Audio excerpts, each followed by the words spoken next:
Hello everyone, I'm going to read the poem Paul Revere's Ride by Henry Wadsworth Longfellow's poem. Let's get started. There's going to be two parts. I'm going to read half the poem first.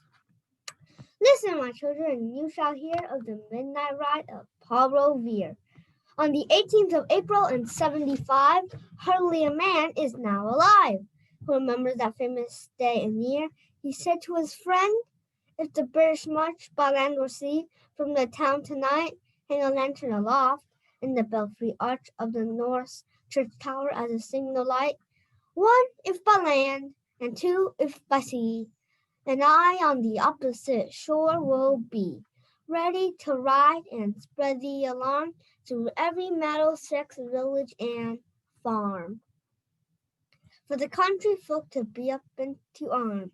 Then he said good night and with muffled oar silently rowed to the Charlestown shore. Just as the moon rose over the bay where swinging wide at her moorings lay, the Somerset British man of war, a phantom ship which each mast and spar across the moon like a prison bar, in a huge black hulk that was packed to fly by its own reflection in the tide.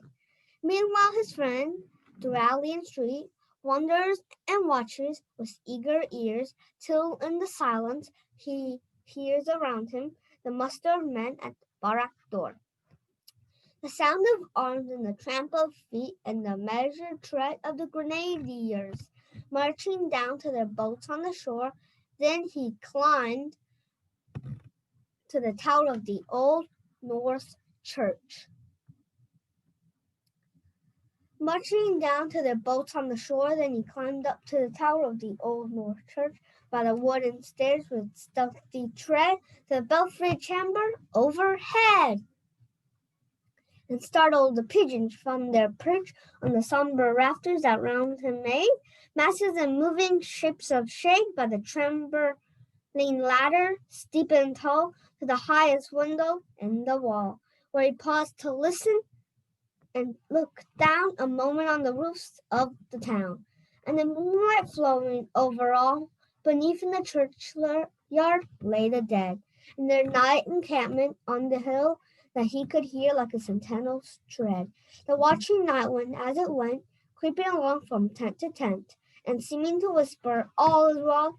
A moment only he feels the spell of the place and the hour in secret dread, the lonely belfry and the dead. For suddenly all his thoughts are bent on a shadow something far away, where the river widens to meet the bay, a line of black that bends and floats on the rising tide like a bridge of boats.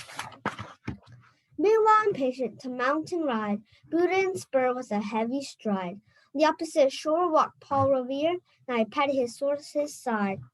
I gazed at the landscape far and near, then impetus stamped the earth, and turned and tightened his saddle girth, but motionally he watched with eager search the belfry tower of the Old North Church, as it rose above the graves on the hill, lonely and spectral and sombre and still, and lo, as he looks on the belfry's height, a glimmer and then a gleam of light. He springs to the saddles, the bridle he turns, but lingers and gazes till full on his sight a second lamp in the belfry burns, a hurry of hoofs in a village street.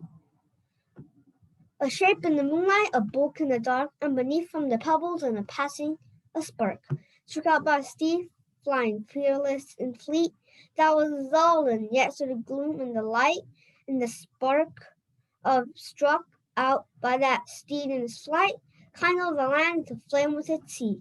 He has left the village and mounted a steep, and beneath him tranquil and broad and deep, the mystic meeting the ocean tides, and under the alders that skirt its edge, now soft on the sand, now loud on the ledge, is heard the tramp of his steed as he rides.